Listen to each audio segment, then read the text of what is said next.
Boa noite, queridos alunos e alunas. Estamos aqui para mais uma aula de língua portuguesa. Hoje, dando continuidade na nossa apostila do mês de junho, vamos aí fazer a leitura, aprimorando a escrita. As modalidades faladas e escritas da língua têm semelhanças e diferenças. A ortografia é a maneira convencional de escrever as palavras de uma língua. Dependendo da região de que provém o falante, muitas palavras ganham pronúncias diferentes.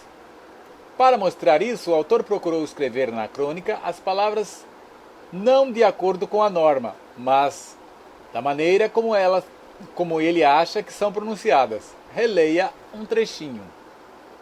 Língua brasileira, Fledir Ramil. Em São Paulo, capital, eles botam um I a mais na frente do N. Orra, meu! Tô por dentro, mas não tô entendendo o que eu tô vendo. E no interior, falam um R todo enrolado. A Fernanda marcou a porteira. Dá um nó na língua. A vantagem é que a pronúncia deles no inglês é ótima. Em Mins quer dizer em Minas. Eles engolem as letras e falam Belzonte, Nossa Senhora, dói demais da conta, só. O mineiro, quando se perde, já tem uma frase pronta. Eu não sei quem coçou, oncotô, doncovim e proncovô. Qualquer objeto eles chamam de trem, como naquela história do mineirinho na plataforma da estação, quando ouviu um apito, falou apontando as malas. Mulher, pega os trem que o bicho tá vindo. Ramil Khalil, língua brasileira. Na crônica, intencionalmente, o autor não usou a convenção ortográfica, isto é, a linguagem da norma culta, para que o leitor percebesse mais facilmente as pronúncias diferentes de cada região. Mas você acha que esse procedimento funcionaria para escrever textos marcados por maior formalidade? Você acha que ao escrever um bilhete, um texto de opinião, uma receita, as palavras poderiam ser grafadas sempre de forma como são pronunciadas? Escrever segundo uma convenção ortográfica é importante na escola e fora dela também. A maneira correta de escrever é tão valorizada que muita gente acha que texto bem escrito é texto que não contém erro ortográfico. A principal consequência dessa postura é o medo de errar. Por isso, uma estratégia para vencer o medo de escrever e enfrentar o desafio de colocar no papel o que se pensa é observar as diferenças entre como se pronunciam as palavras e como são escritas. Dúvidas em relação à ortografia provocadas pela maneira como são pronunciadas as palavras podem se multiplicar. Pode ocorrer a troca do L por R em palavras como problema, troca do LH por L ou por LI em paia, palha, malha ao invés de malha.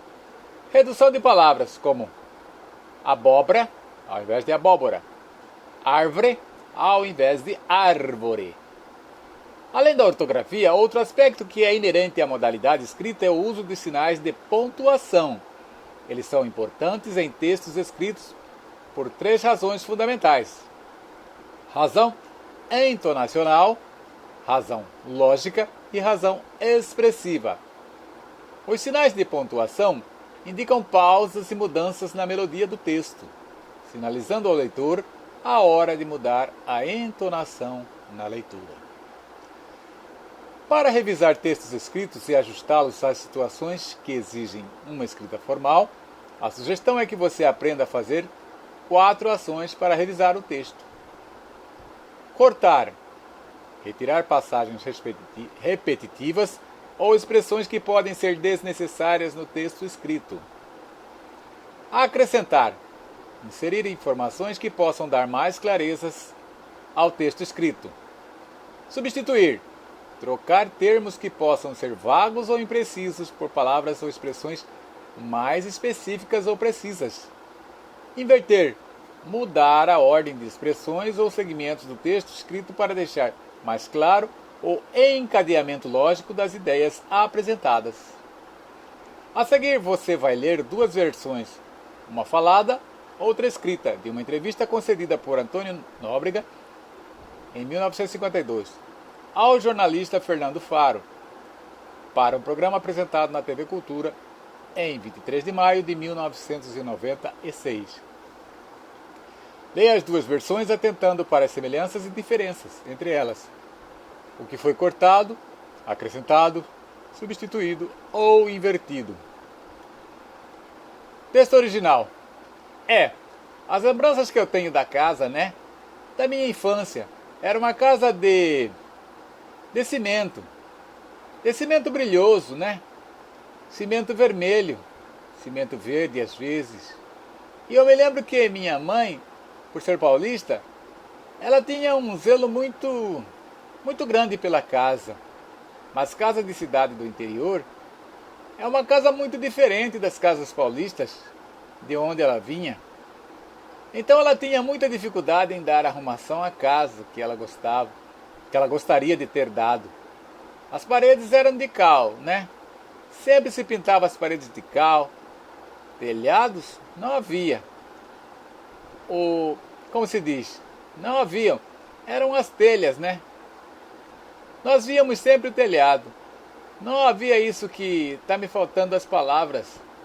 Era o forro da casa. Pois bem, são essas as lembranças da casa.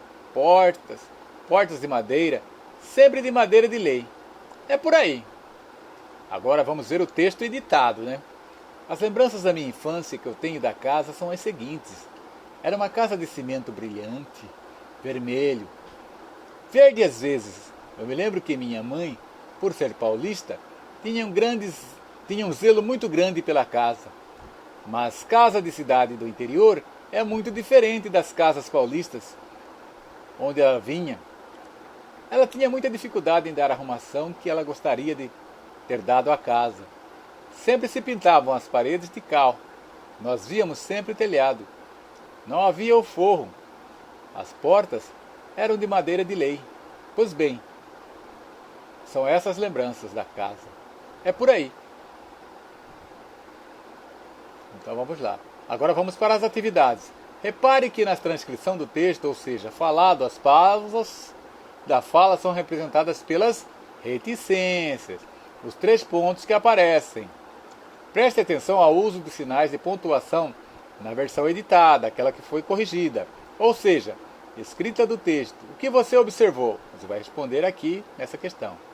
Número 2. Observe o que foi cortado no texto escrito. Como você justificaria os cortes que foram feitos? Número 3. Na transcrição, algumas frases e palavras foram invertidas, acrescentadas ou substituídas. Grife no texto alguns exemplos dessas mudanças feitas e tente justificá-las. Explicar o porquê foram feitas essas alterações, Número 4. Imagine que você é o editor de uma revista e quer publicar por escrito esse depoimento, mas há um problema. Por falta de espaço na revista, o depoimento tem de ser ajustado. Assim, o que você cortaria? O que seria necessário acrescentar? O que poderia ser invertido ou substituído? Muito bem, então vocês farão essas questões aqui, baseadas naquele texto. Então só até aqui na questão de número 4.